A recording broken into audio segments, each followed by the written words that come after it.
시청자 여러분 안녕하십니까? 3월 3일 금요일 JCN 모닝뉴스입니다.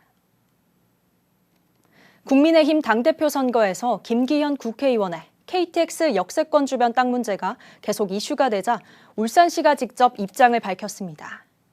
울산시는 김 의원의 땅을 위해 노선을 변경하지 않았고 도로 개설에 따른 개발 이익도 발생하지 않는다고 선을 그었습니다.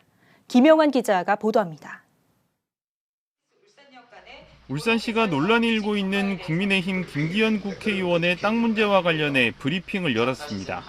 먼저 해당 도로는 삼동면에 장사시설인 하늘공원을 설치하면서 주민들의 요구로 진행된 도로라며 특정인을 염두에 둔 사업이 아니라고 설명했습니다. 또 2008년에 계획된 노선이 2021년에 변경된 이유에 대해서는 민선 7기에서 경제성과 타당성 등을 고려해 확정한 사안이라고 밝혔습니다.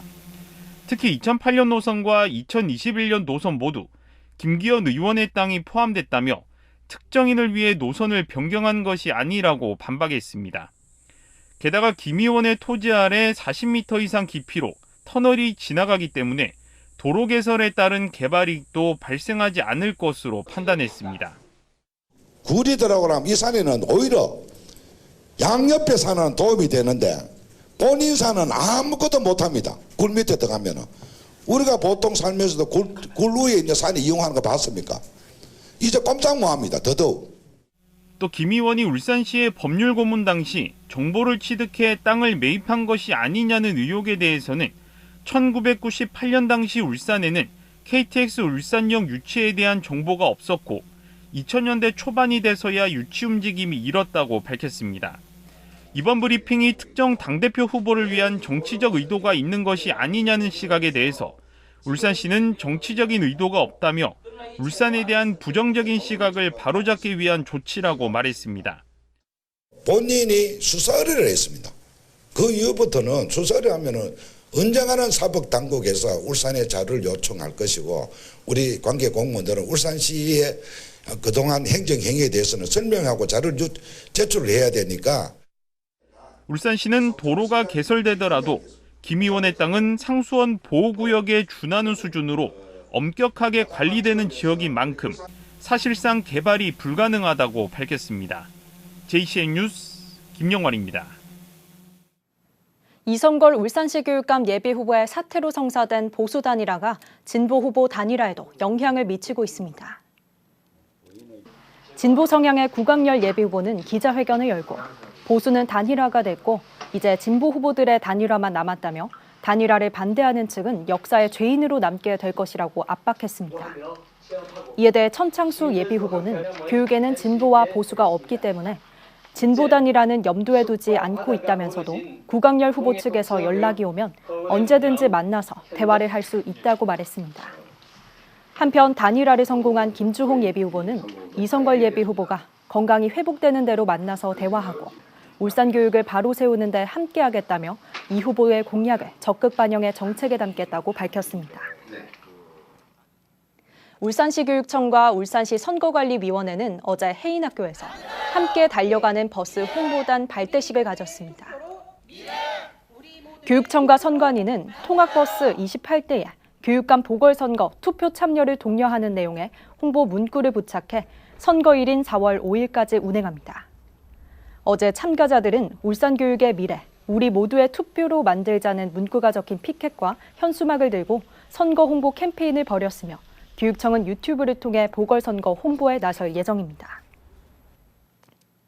울산시가 올해 모든 시민을 대상으로 자전거 보험 가입 지원 사업을 시행합니다. 울산 시민이면 누구나 자전거 사고로 4주 이상 진단을 받을 경우 30만 원을, 사망이나 후유장애 시 3천만 원의 보험금을 받을 수 있습니다. 또 자전거 운전 중 인명피해 사고를 내 벌금을 부담해야 하는 경우 변호사 선임 비용 200만 원과 교통사고 처리 지원금 3천만 원 한도 내에서 지원을 받을 수 있습니다.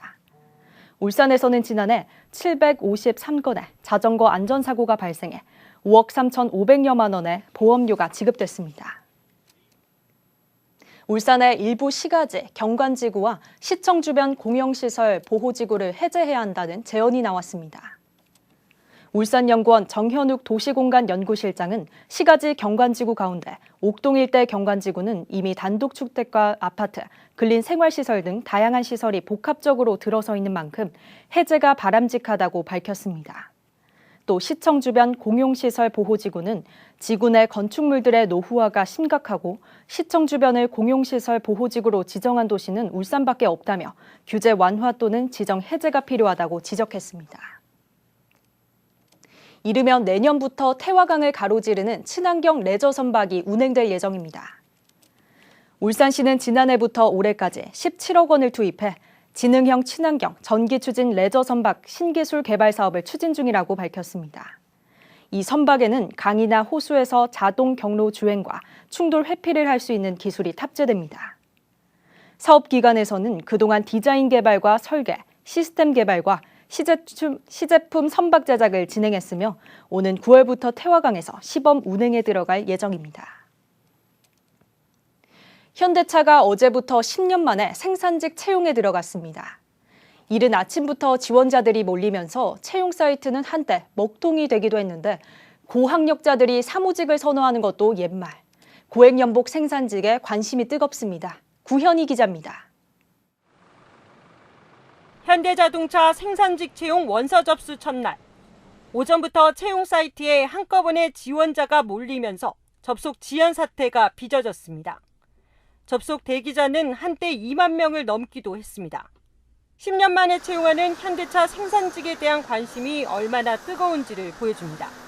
이 같은 관심은 현대차 생산직 채용 전용 수험서들이 잇따라 등장할 때부터 예견됐습니다.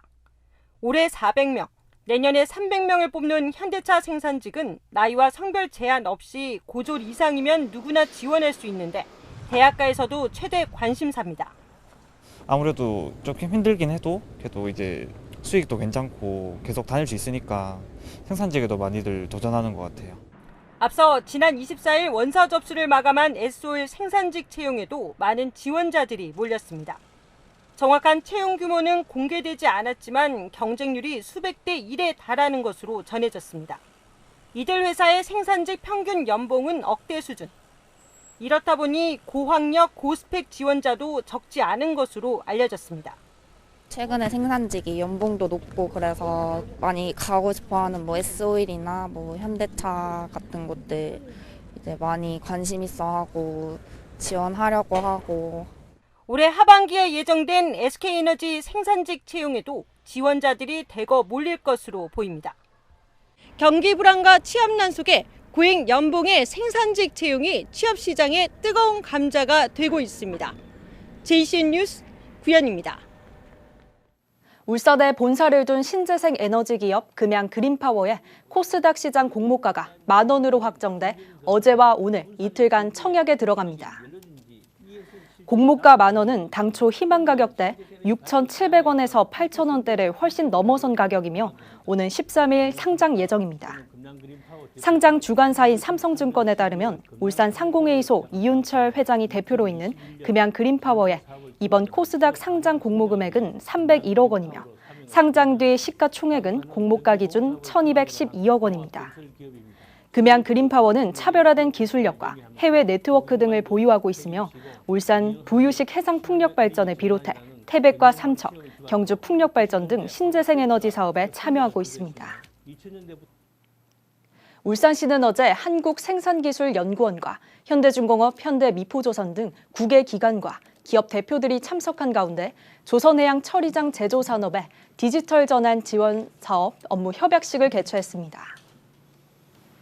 참여기관인 기업들은 조선해양 처리장의 디지털 전환과 실증센터 구축, 중소기업 지원과 신규 일자리 창출, 신성장 동력 확보 등에 협력하기로 했습니다. 조선해양 처리장 제조산업 디지털 전환 사업은 정부가 전국 시도를 대상으로 하는 공모 사업으로 울산시는 이달 중으로 응모할 계획입니다. 더불어민주당 울산시당은 7%로 하향 조정된 울산페이 할인율을 10%로 원상 회복할 것을 울산시에 촉구했습니다. 민주당은 할인율이 기존보다 줄어든다는 소식은 오히려 소비 심리를 위축시킬 수 있다며 수치만 놓고 볼 때 3% 할인율 감소로밖에 보이지 않겠지만 실제 시장에서 나타날 심리적 경제적 파급은 클 것이라고 우려했습니다. 민주당은 이어 타 지자체들은 국비 축소에 대비해 재정을 확보하고 당초 예산에 반영해왔지만 울산시는 미리 준비하지 않았다며 지금이라도 추가 예산을 편성해 할인율을 높여야 한다고 주장했습니다. 경동도시가스는 어제 울산시를 방문해 에너지 취약계층을 위한 난방비 지원 성금 1억 원을 전달했습니다. 전달된 성금은 울산 사회복지 공동모금회에 기탁돼 울산 지역 에너지 취약계층과 사회복지시설 등에 지원될 예정입니다. 송재호 경동도시가스 회장은 지역 에너지 기업으로서 난방비로 어려움을 겪고 있는 취약계층의 고통을 분담하고 에너지 나눔 실천을 위해 성금을 전달하게 됐다고 말했습니다. 울산경찰청이 엄청난 규모의 불법 도박 사이트를 추적해 일당 150여 명을 검거했습니다. 이 도박 사이트는 지난 2019년부터 운영돼 왔는데 회원이 3만 명, 판돈은 10조 원이나 되는 것으로 드러났습니다. 지금까지 경찰이 찾아낸 범죄 수익금만 106억 원에 달하고 조직폭력배도 가담하고 있었습니다. 박영훈 기자가 보도합니다. 금고에서 꺼낸 쇼핑백 안에서 돈 뭉치가 쏟아져 나옵니다. 지난 2019년부터 2년간 회원 3만 명, 10조 원 규모의 불법 도박 사이트를 운영한 조직 운영 총책의 거주지입니다. 이곳에서 발견된 현금만 3억 6천여만 원. 경찰이 250여 개의 금융계좌 등을 조회해 기소 전 추징 보전 조치한 범죄 수익금은 모두 106억 원에 달합니다. 경찰은 이들이 불법 도박 사이트 운영 수수료로 챙긴 금액이 1,000억 원이 넘을 걸로 추정하고 있습니다. 울산경찰청 강력범죄수사대는 지난 2021년 불법 도박 사이트 운영 자금이 조직폭력배 운영 자금으로 사용되고 있다는 첩보를 입수하고 수사 끝에 일당 150여 명을 검거했습니다. 범행 장소를 52여 소를 압수수색하였고 도박 공간 개설 운영한 조직 등 피의자 총 152명을 검거했습니다. 또 그중에 주요 가담자 16명을 구속하였습니다. 이들은 운영 총책과 국내외 운영 관리, 자금 관리와 사이트 관리 등 체계적으로 역할을 분담해 기업 형태로 조직을 운영한 걸로 나타났습니다. 경찰은 캄보디아 경찰과의 공조를 통해 해외 총책을 검거해 국내로 송환하기도 했습니다. 일당 중에는 전국 각지의 조직폭력배도 지역 총판으로 가담해 회원 모집과 관리를 맡은 것으로 밝혀졌습니다.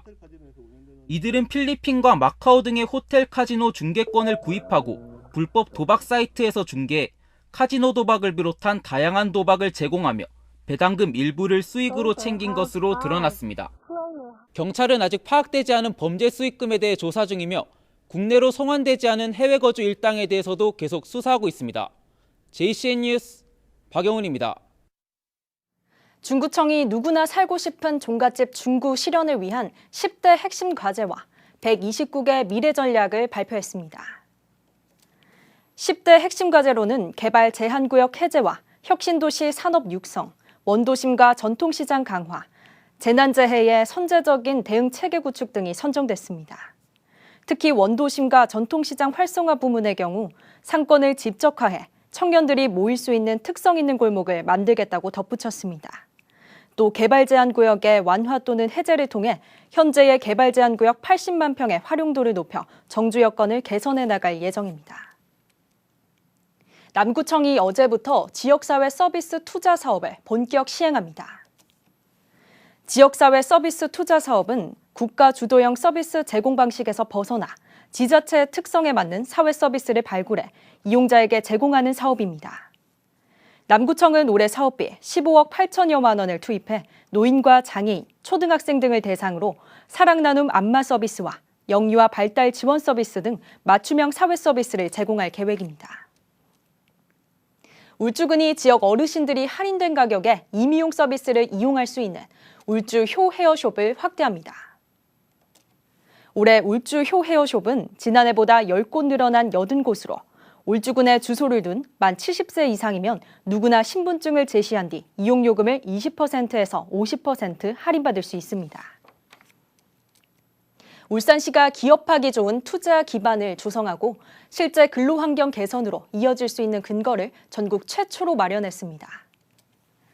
울산시는 어제 조례규칙 심의위원회를 열어 기업가 투자 유치 등에 관한 시행규칙을 일부 개정했습니다. 개정된 내용은 보조금을 근로환경 개선에 사용할 수 있는 근거를 마련하고 대규모 투자기업 특별지원 대상과 금액 변경, 그리고 이전하거나 창업하는 기업에 대한 특별 지원 범위 확대 등입니다. 이에 따라 국내 기업이 울산시로부터 입지나 시설 투자 보조금을 지원받기 위해서는 투자금의 일부를 기숙사나 휴게실, 체력 단련실 등 근로환경 개선에 사용하는 데 노력해야 합니다. 울산시가 산업통상자원부에 국가첨단전략산업 특화단지 지정공모에 신청했습니다. 울산시는 고에너지 밀도와 차세대 리튬 2차 전지 분야를 설정해 응모했다고 밝혔습니다. 특화단지로 지정되면 용수와 폐수 처리 시설 등 핵심 산업단지 기반 시설 구축에 대한 지원이 이뤄지고 사업화 시설과 연구개발 투자에 대한 세액 공제와 각종 부담금이 감면됩니다. 산업부는 국가첨단전략산업위원회 의결을 거쳐 올 상반기 중 특화단지를 지정할 예정입니다. JCM 모닝뉴스를 마칩니다. 함께해 주신 여러분 고맙습니다.